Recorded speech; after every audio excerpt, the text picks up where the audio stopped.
Welcome to ePODstemology. You know what I like a lot more than materialistic things? Knowledge. What is this? It's a podcast.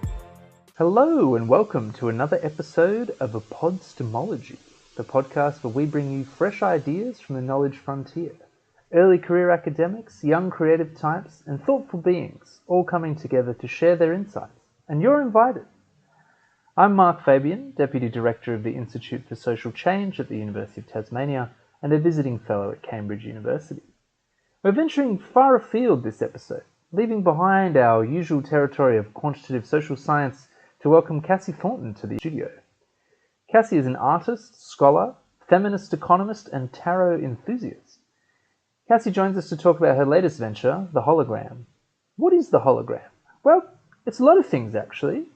A social medicine for a cooperative species, a social technology for unlearning capitalism, and a viral 4-person health monitoring and diagnostic system practiced from couches all over the world. If that still sounds a bit vague, well then you'll just have to stick around and get the full explication from Cassie. Our conversation takes in not just the hologram and its roots in Greece's civil society medical clinics. We also touch on Cassie's work on debt and its social and psychological effects. We explore how capitalist culture encourages us to hack ourselves to perfection, but only really so that somebody else can then extract our value. We even ponder the role of the priest in society and how the medicalization and individualization of this thoroughly social role has hollowed out communities. What we build to is a discussion of how we can ground non-materialistic values of self-actualization in a collectivist paradigm and keep it real. Be real, son. ePODstemology. Welcome, Cassie Thornton, to ePODstemology. Thanks for coming on the show. Thanks for having me. So tell us a little bit about your research and what sort of questions get you excited. Oh God. Well, I think I'm first off an artist, and so I feel like deep down most of my work is about trying to figure out if everybody is suffering about as much as me. Yeah. I think I'm really deeply interested in what is difficult for people, especially people for whom things don't seem difficult. Which is I think the story that a lot of other people sort of project about themselves, maybe less and less during COVID, but I guess I've always been really interested in if other people are also suffering from things like indebtedness and loneliness, and what are the sort of social and psychic impacts of financialization and debt, and are other people feeling how I'm feeling is really a big part of what's underneath my research. And so the things I've come in understanding are how, I guess, not only what other people imagine when they imagine things like the financial system, but also what would it take to undo the way that the financial system kind of controls our imagination of what's possible and what it means to be a human. Yeah, right. Fascinating. Okay. Well, so I know we want to spend a lot of the conversation on your recent book, The Hologram, which I guess is mostly about the loneliness side of the work you just mentioned. But can you tell us a bit more about the debt stuff? Yeah, I mean, I think the hologram actually comes out of a decade of working on debt as an artist and as an activist, and I guess as a researcher too. But I think the debt stuff is really important because I come from the US. Obviously, debt is important now and is a strong force in many worlds and many cosmologies. But I think in the US, it was really important. I started a little bit before the Occupy Wall Street movement, maybe around 2008 or something, just becoming really interested in how debt works in relationship to education, housing, and healthcare, and how kind of crazy it is that it was normal that most people couldn't afford their basic necessities, and then I was very curious how that affects what people believe and what they want and how they live their lives. And so after like a decade of looking at debt and working with it in lots of different ways, I was really looking for something that was not just about revealing the sort of painful situation that most of us are in, whether we have personal debt or not. We're all in a kind of indebted society, or society that has built itself around unethical or undesirable forms of debt. And I guess I just was really interested in like what I would say is that I learned very acutely how debt affects people and how much it creates isolation and loneliness and alienation. And so I think that I was really eager to find something that was like not just a way to point the finger at what harm was being done, but what was possible. And so like for the last many years, I've been working on this project that you're talking about, the hologram, which is like a book, a big social project where we're really trying to figure out what it means to create interdependence in a somewhat like with a recipe, like with a method to try to kind of create a network of interdependence that means that we could kind of deconstruct the ways that we've internalized and reproduce different parts of our capitalist lives. Okay. Wow. All right. Super cool. So you describe the hologram in your book as a social technology, which I really like. So what do you mean by a social technology? It's a good question. I mean, I think for me, it's really important to open up what is technology, because technology can be something so like expensive and extractive and potentially like, you know, like when we think about technology, I think who has access to technology is so defined by race and class and education and stuff. And so, I mean, I think it's really important to point back to the fact that like humans have always been just like solving problems and designing technologies. And so, yeah, I guess when I think about about things that we can do with stuff we have, like relationships and communication and physical movement and things like that. And yeah, like it's like this, it's the stuff I really love this phrase of all the things that we can do with the stuff we and so when I think of social technologies, I think I got it from a weird old yoga guru named Yogi Bhajan, who started Kundalini yoga, and he would always talk about that as a social technology. Right. Okay. And so I would just one thing that you said there, and that I am quite fond of in this notion of social technology, is that kind of conventional things that we think of as technology, like the iPhone, for example, are typically commercial products. And so as much as they generate a lot of social value in a lot of cases, or a lot of benefit, they're still generating also a lot of wealth, and they sit within this kind of structure of exchange relationships that we could call capitalism.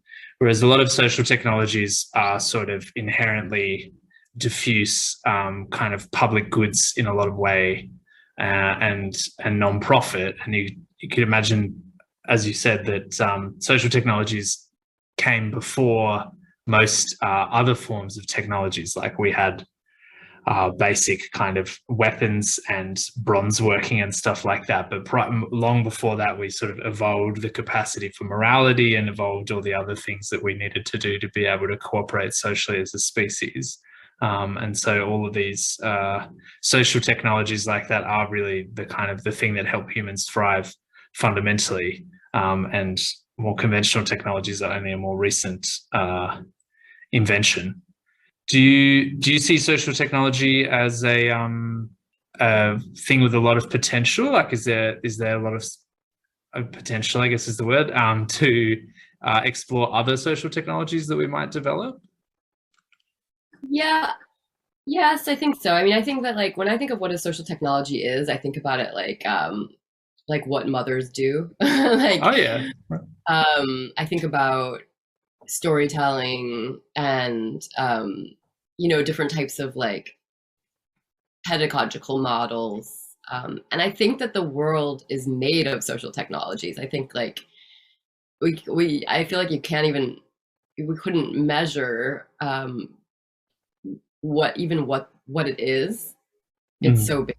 But I think that's like really interesting. I've been thinking a lot about how like when certain things are really, really close to us, like I think our ability to like innovate and solve problems, when it's like such a big part of like our species and our culture, it's kind of hard to see. So yeah, I think that like social technologies are just like everything and everywhere. And I think it's especially during COVID, I think it's like this, we're like in a worldwide laboratory for like trying to hack reality because so many people are like able to take the time to see um like a lot of the like very big, very difficult problems that we're facing in a way that maybe they weren't able to see before because they were hustling so hard.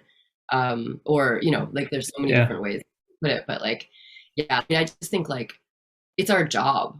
Hmm. It's just like our full-time job is like social technology right now, trying to figure out like how we want to live and what kind of humans we want to become next.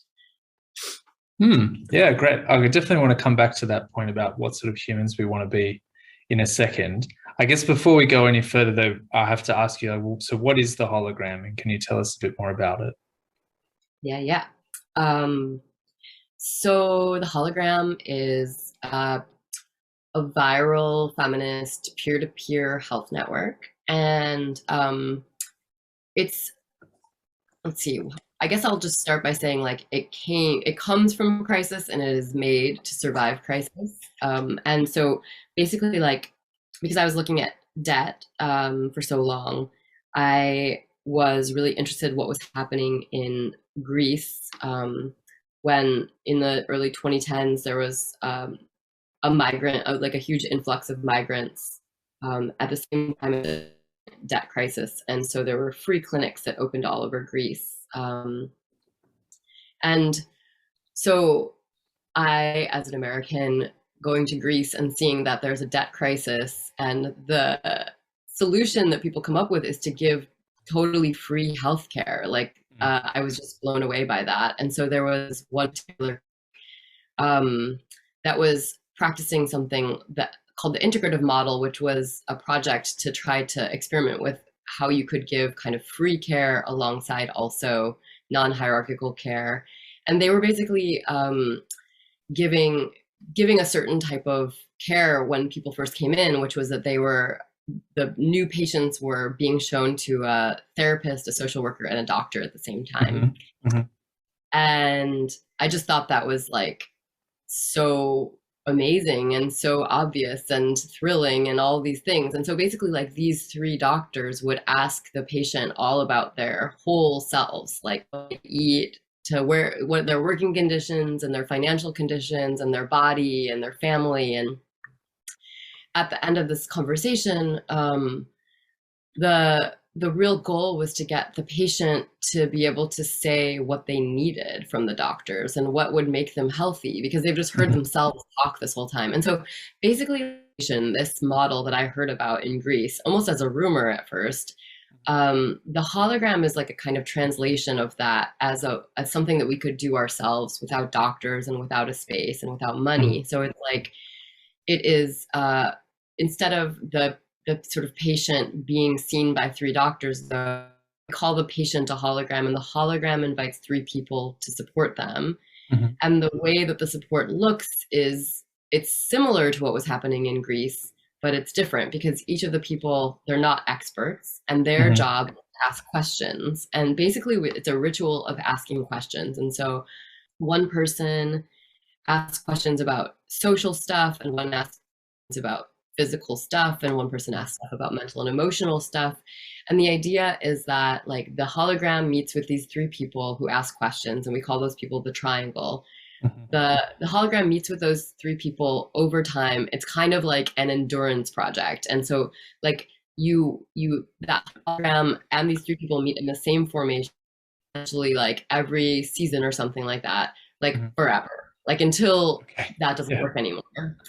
And the goal of this is to actually create a long-term, we call it like almost like a living health record. Like, so it's actually just like a way for a person to have a sort of lifelong or, you know, many decade, hopefully, footprint where like a couple of people in the world really know their story and what's gone on with them. And then the other really important part of the whole formation is that each person who is giving care needs to receive care. And so like the hologram makes sure that the three people that are asking them questions, the triangle, they make sure that those three people all have care themselves. And that might look like having, you know, three more people look after them. And so the roles don't rotate, they're fixed. And it is about kind of like holding that for a long time. Last part I would say about it is that the hologram is like, it has this proximity to something like therapy, but it's not therapy because it's actually like it's quite different. It's quite different kind of conversation. But it's also, I really believe that if the project grew and grew, it would it would teach us, it would show us the importance of having all caretakers cared for. And I think that this is a really important part of the whole project, is that like actually the project is it is an intervention into reality that is like showing that it is possible for all caretakers to be taken care of. And I think it begs us to ask the question, like, what would the world look like if all caretakers were cared for, and could capitalism still exist? And so I think the project is also like, you know, it's one part sort of like, we can call it, it's not therapy, it might be sort of somewhat therapeutic, but it has this sort of this care aspect, but it also is about sort of storytelling and about creating maybe potentially a different type of social movement wherein people are learning to give and receive care in a different way, and learning to believe that something else is possible if we rearrange how we do stuff, how we use our energy, and how we value the labor of care that happens basically to glue our whole world together. Yeah, super cool stuff. Just before we move on to the capitalism stuff, because I think that there's so many rich aspects to what you write on that front.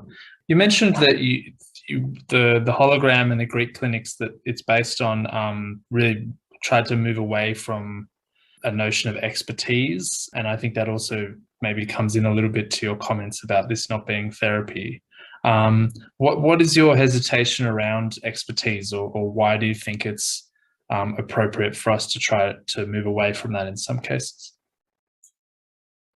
I think there's so many good reasons. I mean, for one thing, I think that the world right now loves to tell the story about a crisis of care, like as if it's new, but like there is a crisis of care, and the crisis has like lots of different facets to it. And one of them is that a lot of people are sick, and there's a lot of people are old, and a lot of people are young, and a lot of people are dying, and a lot of people don't have what they need to like thrive. And so like there's a lot of unwellness in the world, and yet care is kind of like under threat in lots of different ways. That's very like controlled by capitalism and markets. It's like, you know, at risk of becoming financial. I mean, it already is financialized, let's be real. So it is like at risk in many different ways. But I think one of the ways that it's at risk is that because it's like so financialized, it's also like very we lean into a kind of professionalization because it fits the mainstream logic of like how healthcare works. And so I think like basically like one part of the story of capitalism is that we've learned that like to care as a profession. I mean, obviously it's also what happens in every household and whatever, but like in some weird way, the way that we value care is when it's a profession. And we, as in like most of us, some more than others, I feel like have been taught or led to believe that like we don't trust care that's not professional. And I think the other side of it is that we don't trust ourselves to give care. And I think that happens in like lots of different ways. But yeah, I think that like basically I mean, in a weird way, I think part of the hologram is it's a little spiritual, and that like it actually comes from an actual belief that all humans like can give and receive care and can heal and be healed to some degree, and that in some way like the professionalization and financialization of care has taught us that like we shouldn't enter those spaces, like that it's dangerous to care for somebody because we could be wrong, or we don't trust ourselves. I think that like liability culture is pretty deep, and there's like a sense, and it's not among everyone unilaterally by any means, but I just think that there's kind of growing sense that like it's like you don't want to get into the messiness of looking after somebody, because it's like it's not what you're meant to do. It's for doctors and for professionals. I think that's like one big part of it, and then I think the other part is that like there's so many parts of it actually, but I guess I guess I just feel like it like also many people are trained to believe that they are like raised, and it's divided by gender and race for sure, to believe that like to or shouldn't be involved in care or support work. And I think professionalization only allows that to continue. And so I think there's some way that like I hope with a hologram, it's just like it's a little bit of like a very like casual training for anybody that is willing to take a jump into doing sort of a very specific, very formalized kind of care labor. It's like a really amazing stepping stone, because yeah, if you're raised as a man and you're basically shown that like that's something that your gender doesn't do, then I think you actually need like an onboarding. And I think like professionalization, not that the gender roles that I'm describing are necessarily mirrored in professionalization, but I do think that like basically more people need to do more care work, and that seems like a pretty obvious thing. Yeah, I feel like there's so many things to say about professionalization, but maybe that's a good start.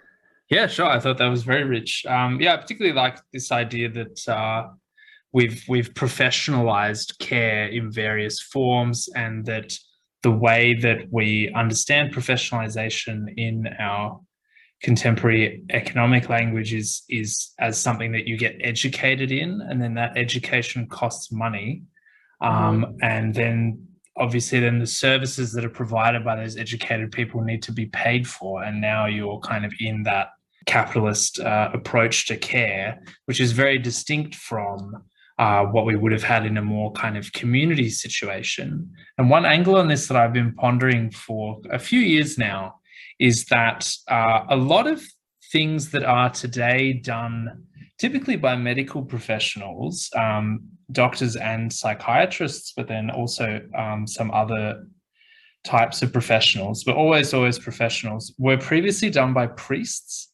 And you mentioned the spiritual element to what you're exploring. I'm quite atheistic, but I do think that the priest is a kind of naturally emergent occupation within a community. Like communities need that person who is the kind of hub of the community in a lot of ways. Like people go to them every weekend, the community participates, they lead them in a service, and then the priest just kind of knows all the things that are going on in the village at any one time. And so when someone's going through a crisis of sorts, the priest doesn't understand that crisis purely through that person's own experience of how it's going. They understand it in terms of how that person sits within the community. So I'm just thinking recently, as an example, my grandmother passed away recently at 91. She had a great life and stuff. We're not, it was fine. But at the funeral, we tried quite hard to get a priest who we thought had known her for quite a long time. He was also quite elderly, and we thought he'd give a good, not just a good sort of funeral service in terms of the Catholic practices that she would have wanted, but also like a good eulogy in a sense, because he would have known her. But actually ended up being quite a dud. I think he was just really tired. He did too much of a drive or something, and it was a bit cold and he wanted to get out of there. And then there was a second funeral. So this was in Hungary. So the first funeral was where she was buried in this rural town, and the second funeral was in the capital city in Budapest for all the people that knew her there. And my aunt and mother just got the kind of local priest to do it, but he was very sort of committed to giving a sermon and a eulogy that would speak to my grandmother's life and her place within the community. And so he asked them, my aunt and my mother, a bunch of questions about her life and all this kind of stuff. And apparently he gave just an absolutely cracking speech, and everyone was very moved by it and very touched and stuff. And I'm like, this is a social technology in a way that we've forgotten, I think, of having someone who can give you counseling and advice, not just as an individual, but as someone who is embedded in a community that they also know quite well. And it seems to me like the hologram replicates some aspects of that connectedness in its approach to therapeutic practice. Yeah. Yeah. Yeah, I love that story. I mean, I feel like that, yeah, like I feel like it is kind of about giving people access to your story. I mean, like, and letting that be, I've never been in a kind of a situation like that, but like I imagine that in some way, like everybody sort of gives more or less a kind of consent to like him to know them because of his role, and because they're like going there every week and talking to him, like they understand that they're sort of like contributing to a sort of meta storytelling. Something, it's not exactly the same in the hologram, but there is like the consent to like let someone else know you and to begin to like sort of see the bigger picture of you, and with the ultimate goal of like, you know, I think like with the priest, maybe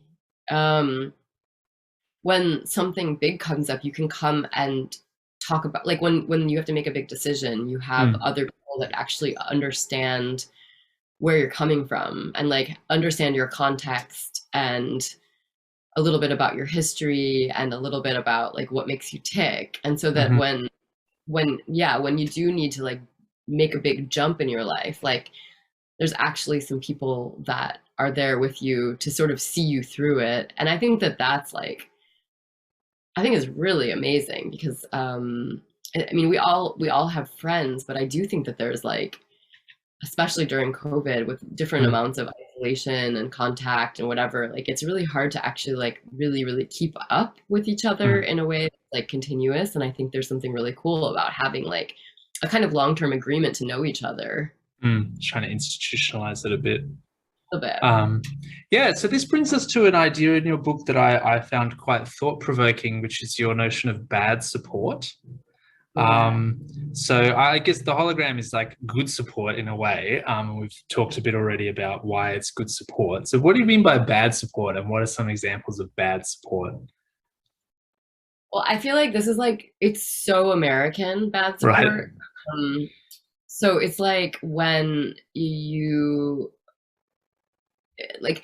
offered something that you really need, and it turns out that like the offer like takes away more than it gives, or it could be that it like sort of creates more profit for somebody else in proportion to like how much help it actually offers you. So I think there's so many examples of that in the healthcare system in the US, but like it's just like, yeah, it's like this feeling, it's maybe even more of a feeling than it is like a series of events, but just like when you've been taught that like you can't really ask for help, but then you do, or like you do kind of like open your poor little hand and are like, I need this thing, and then you just get slapped. And that sort of feeling that creates in you, and how in the end, I think because of how humans' brains work or something, like you end up reproducing that. So like, I mean, one example, the first example that comes to my mind is my father at one point, like he needed a big surgery, and it was a heart related surgery, and he got the surgery. They didn't ask him if he wanted like the really like big, deep, like life changing surgery, or if he wanted like the sort of easier going, like lighter touch surgery. They just gave him this like, giant invasive surgery, and then at the end wait, actually, how do I tell this story well? I'll finish it. So he, in Sure. the end, he gets the surgery, and then in the process of all of that, he loses his job, and he's like not able to afford the really, really expensive pills that he needs to take in order to basically like maintain the to make the surgery beneficial.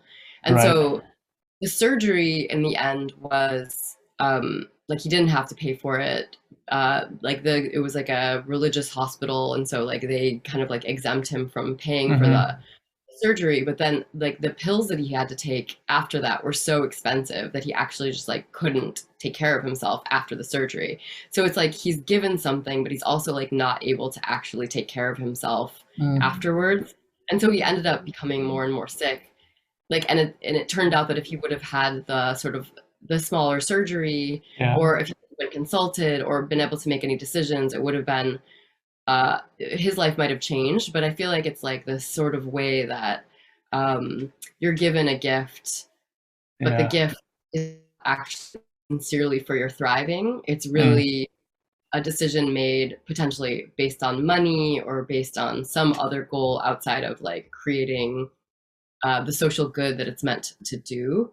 I mean, I just feel like with COVID, there's so many examples of this. I don't know. It's just like, it's such a profound and kind of like deep experience. Like the unfortunate part about it is that like, if that's the only kind of experience you have of like receiving care or receiving like life-giving necessities, then when it comes to actually giving care to other people, it's really easy to kind of reproduce it, to kind of like have your eye on the bottom line as you also are trying to give something. And it's like, it's not necessarily your fault. It's just that if that's the only thing you've ever learned, then how could you not reproduce it? Yeah, right. Yeah, COVID has, if the Great Resignation is anything to go by, then it does seem to have allowed some people, especially in America, as far as I can tell, to kind of rouse from their slumber a bit in terms of how much they're being extracted from and given bad support by their firms. So I'm really sad to hear your story about your dad, Cassie. That's really tragic. One slightly more, I don't know if it's a black humor example from your book was you mentioned that you used to be a yoga instructor for San Francisco corporates, which strikes me as because I work in wellbeing research, and so I'm paying a lot of attention to a lot of the efforts for wellbeing at work, many of which are I think genuinely well intentioned, but then there's also this definite bad support element to a lot of them, where they encourage you to think of the firm as the family, so that you like want to spend all your time there and give them all your labor, and they create like emotional bonds that they can then exploit as opposed to just commercial contracts. And then like free yoga at work and all this kind of business so that you're more productive. And sometimes when I talk to wellbeing consultants, they're like, yeah, look, businesses only care about productivity. So if you want them to care about wellbeing, then you've got to couch it in terms of productivity. But I just think that like the reason why the workers are unwell in so many cases is because they're being like pushed to the bleeding limit. And if well-being at work is just a way to get that limit a little bit further, then it doesn't address the root cause of the problem. It just kind of like moves the hamster to a different part of the treadmill. Yeah. So is that, another example of bad support, do you think then? Yeah, I mean, I think there's lots of different moments where bad support in employment is very pronounced. Like, I feel like it's like when you get offered a job, and it sounds really good and really like possible, and it when you kind of are standing at the edge of an opportunity that feels like it's like really going to be the thing that you need in order to like make it, whatever that Yeah. means at the moment. And then it turns out that that's just like, it was a ruse.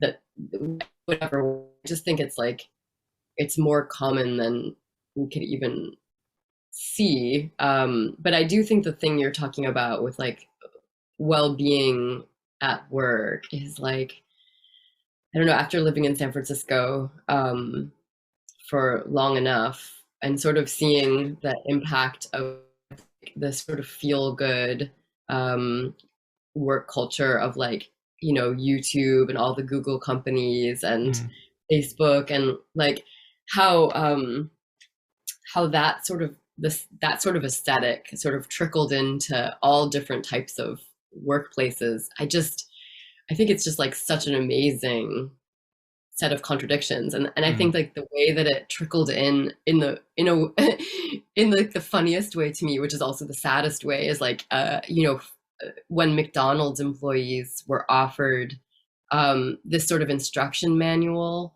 that they should become healthier by doing more yoga, and and it comes along with, I think they were trying to actually impose, they were like starting to like offer a bunch of different advice to their employees about also how they could like become healthy and save more money by spending less money, not going into debt, and like doing more yoga, where meanwhile they're getting paid like minimum wage. Like there's no possible way they could save money given the amount of money that they're earning. And then after doing really physical labor all day, they're supposed to like figure out how to do yoga so that they can be healthy enough to kind of come back to work. And that kind of like happy-go-lucky approach to kind of like social reproduction and a workplace that is like completely 100% extractive. Like I think that is like one of the most amazing ways that like wellness culture has just invaded everything. And obviously it's my other favorite corporate example is Goldman Sachs during COVID, or maybe it was one of the law firms in London. So the law firms in London had an explosion of mergers and acquisitions during COVID. And so they were hiring lawyers like crazy, but there just weren't enough to go around. And so they were working even longer hours than they usually do. And there was this article in the Financial Times where this particular law firm's HR department had been asked what they were doing to handle all this burnout and mental illness and stuff. And they're like, oh yeah, we've given our workers a psychiatrist or access to a therapist that they can talk to. And I was like, well, that's not what they need. They just need to work 50 hours a week instead of 75. But that's like never an option. Yeah. Well, it's just so amazing because I think especially if you're doing really fraudulent work, right, and then you're like, I am a bad person, I'm a failure, I have no morals, and they're like, well, why don't we just deal with this by giving you a therapist? Like keep doing this. Like it's amazing. So speaking of morals, one idea in your book that I thought was quite powerful was this idea that the late capitalist way of turning everything individual and organizing all your interactions with people, especially professionals, through the notion of exchange, and then also like kind of networking. And the idea in networking is always that everything's reciprocal, like I'll scratch your back, you scratch mine, rather than karmic. So this idea that what goes around comes around.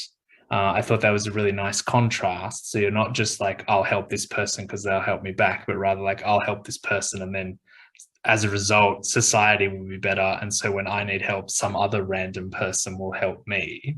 So one question I had for you is how do you see the hologram or social technologies more generally helping to correct that tendency, or helping us to kind of rediscover altruism, as it were? I mean, I think that a lot of mutual aid projects are really stuck in a loop of the needing to kind of see the results of their generosity.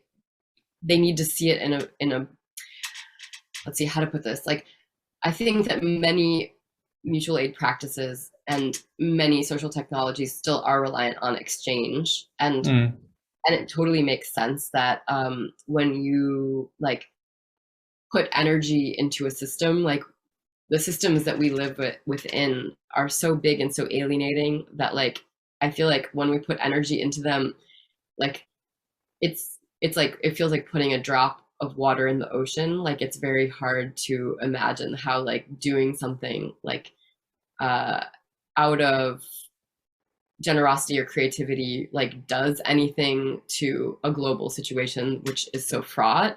And so it totally makes sense that you want to see some sort of result of like the work that you do in a direct way. So I think like what I'm saying is that basically like in a lot of mutual aid work, there's a desire to like put energy into something that where you can clearly get it back, and where reciprocation is like a cycle that you can see. And I don't think that that's actually bad, but I do think that we might be kind of stuck in it. And there might be something to the idea of creating culture rather than creating a closed loop. Yeah. So like, you know, there's plenty of like different types of group formations where you can meet with a group and like everybody can support each other. But I think that like the what I like about the hologram is that we don't do that. We don't all scratch each other's backs equally. Like it is about sort of like taking the leap and having 3 people focus their laser attention on one person and seeing like what is possible when we do that over a long period of time. And then understanding that like as a caregiver in that situation, as one of the people asking questions, shooting your laser attention at the hologram, you end up in the end, you get a lot from that giving on its own. Your job, like you are going to get your own care in a different situation. And so like beginning to understand that like we want to like move the energy between people and not just like circulate it. Like I think it's like, it's much more about kind of like understanding that by putting your effort into the system, you will get it back in a different way than you've given it. Or from like a different person. Yeah. Sorry, I was just going to say, I also like this idea of social muscles. That one thing you get back from it is just the sense that you're like a good and generous person. Like altruism feels good. I think there's actually quite good experimental literature on that in social psychology. But it's something that we've again forgotten a bit, I think. But, you know, I wouldn't really put this in the altruism category, because actually I like I think that like when you talk about the project in abstraction, I think it might seem that way, but I think when you do it, you realize that actually like you get a lot of information by understanding how somebody else makes decisions and how they're living and what they're struggling with, and it's much more about solidarity. It's actually like, you know, when I play the role of the triangle, if I was asking you loads of questions about how you're doing, there's part of me that's like also learning about a bunch of stuff. Like hearing you talk about your life actually teaches me a bunch about mine. And whether that's through difference or through aligning with what you're saying, or like just, I think like the thing that is like a kind of fallacy about individualism is that we're all like living really different lives, that we're all like really special butterflies that have never before, and that like that we're not living in similar conditions. But I think that like the thing is that like it's not, you can't do it with anybody, but I think you kind of can. Like we're living in the same world at the same time, going through similar like big world changes. Like you learn a lot from finding out how somebody else is doing, and having the access, or like what's the word, the being welcomed to ask somebody so much about themselves. I think like you get to learn so much about how you ask questions, but also you actually get to find out some stuff about like what's going on in the world in another person's life. And I mean, I always learn so much about myself maybe more. Sometimes I learn more about how I'm doing from being in the supportive role than I learn when I am being asked questions. And I think like, I think that the thing about this, the labor that goes into this work is that it doesn't rely on individuals to sort of like fix anyone or to fix anything. Like we have groups of 3 supporting a person because like we're dividing the labor. So we create support. You know, we're not individual heroes for anybody, but we're dividing the labor, which I think is really important. And then we're also asking questions and not necessarily like, we're not practicing any sort of advice giving or any sort of like expertise. And so in a way, like it is about sort of like creating a culture of curiosity, creating a culture where like supporting somebody actually produces energy. Like at the end of a meeting, everybody generally like kind of feels better and there's like a lot of kind of energy in the group. And then instead of like letting that just sort of sit within that group, the goal is to keep that moving. So then when the people that have been giving care receive care from a different 3 people, it means that the project keeps growing, but the energy keeps moving and the ideas keep moving. I think that is like that idea of like being able to like give energy to create culture. It's different than like when we think about culture as art, but like giving our energy towards producing a culture where like giving and receiving care is like, it's not even like okay, it's like valuable, fun, produces energy, we learn stuff, you feel less alone, you feel less shitty. Like I think it's like I think that like the thing you're asking about like exchange versus like altruism or giving or whatever, it's like so interesting and totally worth talking about because like, I don't know, I've been reading and working a lot with like, you know, a little bit of the history of the gift economy and Genevieve Vaughn, who's like a scholar who's really devoted her life to trying to understand gift giving and gift giving in relationship to global capitalism. She's so good at talking about like the way that gift giving versus exchange are like, they're sort of 2 different worlds and they produce 2 different societies. In a sort of exchange-based capitalist or market-based society, if you live in a way where every time you receive something, you feel that you're in debt to the person that gave you something, that creates a world. And then what she ends up talking about a lot is like the way that if you separate giving from receiving and can just give or just receive, like not only does like your affect and your experience of giving and receiving change, it actually changes the world. Because I think like when we are all always feeling like a burden for receiving anything, it makes it hard to give and to receive. And when every time you give something, you feel like you need to get something back for it, otherwise it's like not worth it. It means it really changes what you do, and it changes how we live and how we work and how we sort of see the world. And she talks about it a lot in relation to like the sort of history of indigenous cultures and about the way that like the planet works, that like the, you know, water is produced and it's not given for an exchange, but we start to treat things like commodities if we see everything as a commodity. And so I think that really relates to care. And so if we can like give care without needing to receive it back, because we live in a world where everyone's getting care, it's just quite different than the world we live in right now, where there's not really enough care to like produce humans that are thriving. So when we give it or when we get it, we feel guilty or like a burden, and when we give it, we feel like we need something in return. It's so interesting.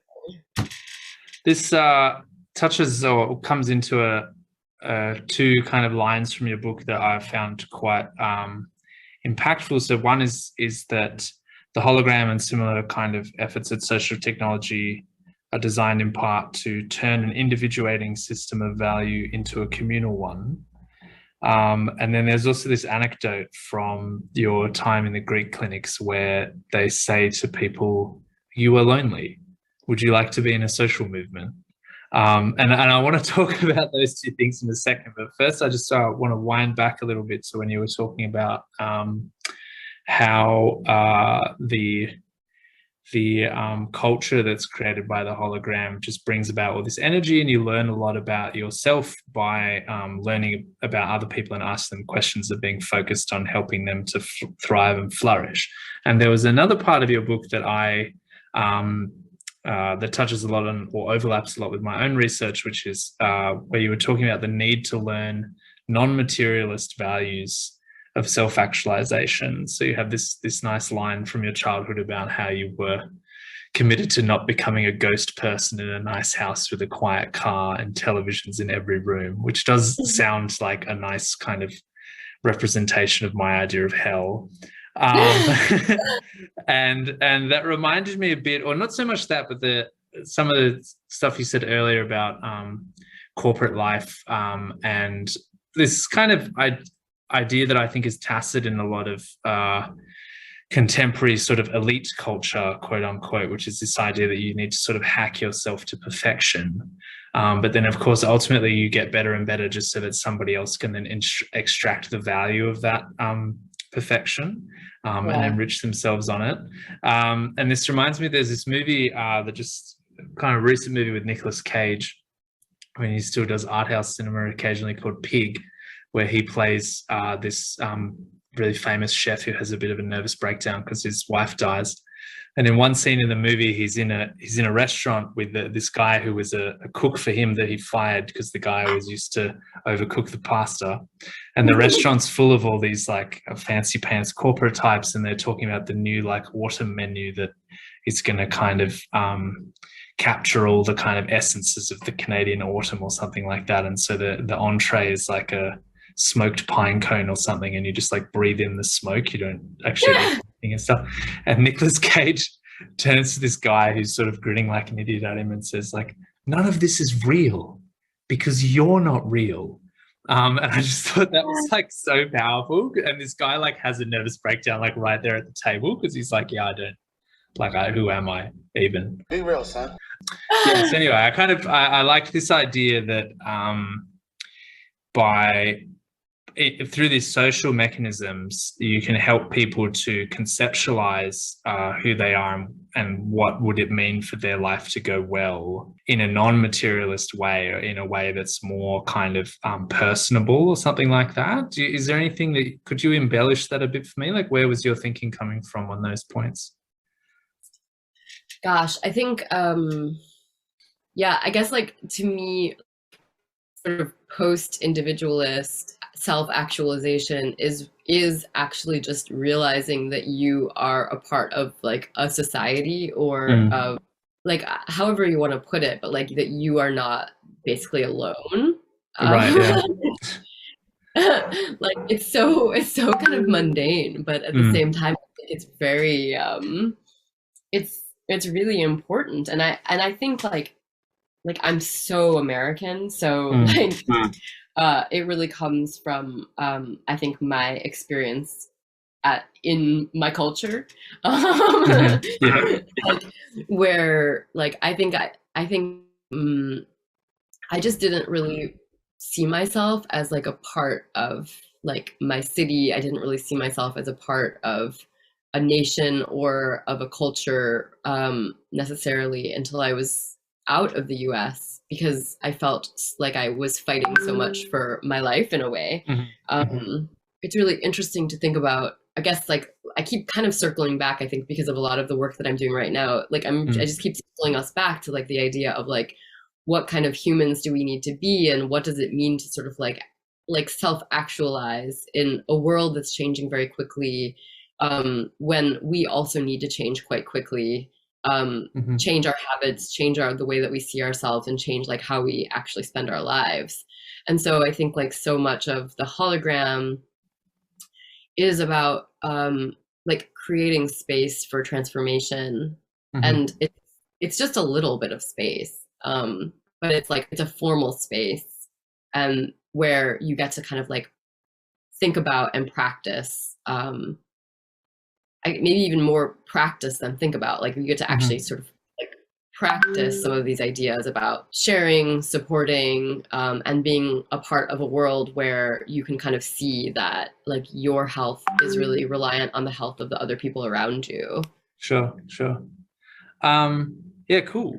So we've got just a few minutes left, I think. So then one thing that would be really nice to finish on is if when you're talking about how your hope is that the hologram will turn an individuating system of value into a communal one, and people self-actualizing will perceive their self-actualization as a thing that is part of a community and a collective and a society and these kind of things. So what are some examples of that you came across when you were sort of piloting the hologram during the pandemic? Can you think of any sort of, were there any powerful examples of that you came across? Like moments where people actually felt like they experienced some kind of transformation, or? Well, I don't know. I mean, I guess what I could ask it in broader question, like what were just some of the highlight moments for you from that pilot project? What were some experiences that stuck with you?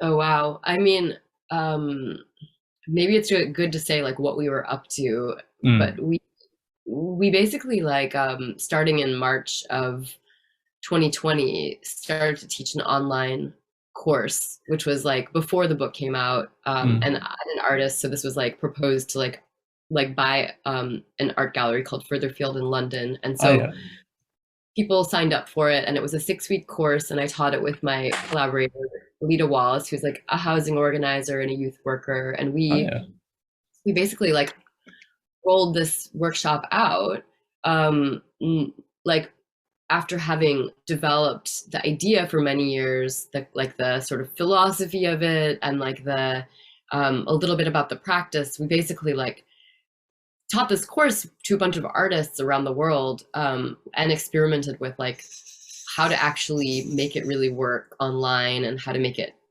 work in a pandemic, and how to just make it accessible.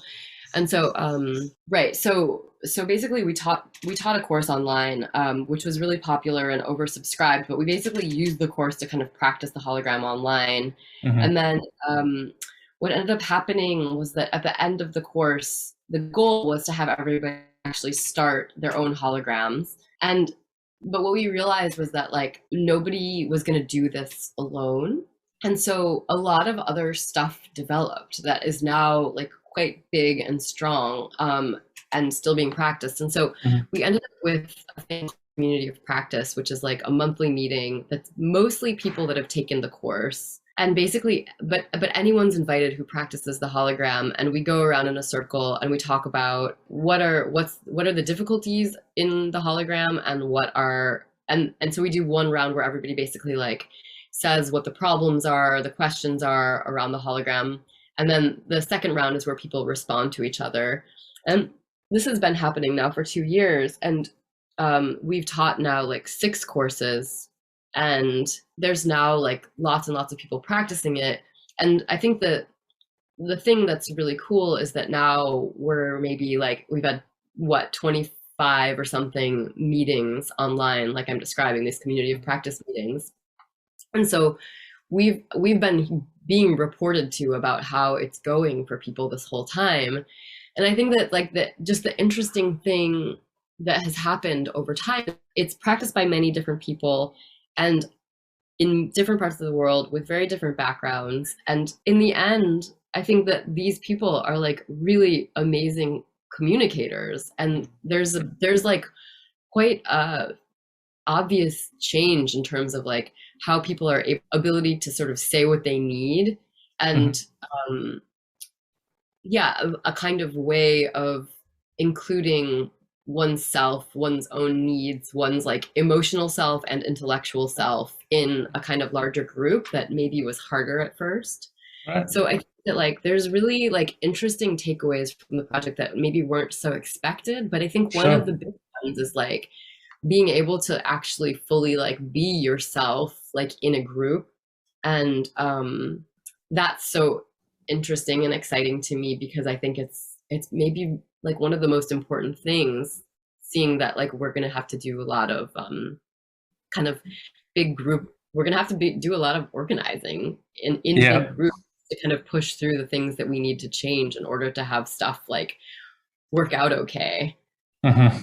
Okay, great, wonderful. Well, I think that's a very nice and optimistic note to finish on. So thanks very much, Cassie, for coming on the show, and hopefully we'll see you again in the future. Yeah, thanks for having me. If you enjoyed today's episode, my guests and I would be ever so grateful if you could please leave a review of ePODstemology on whatever podcast directory you use, and share, like, comment, or subscribe if those are options. Tell your friends about the show, and we'll see you next episode. ePODstemology.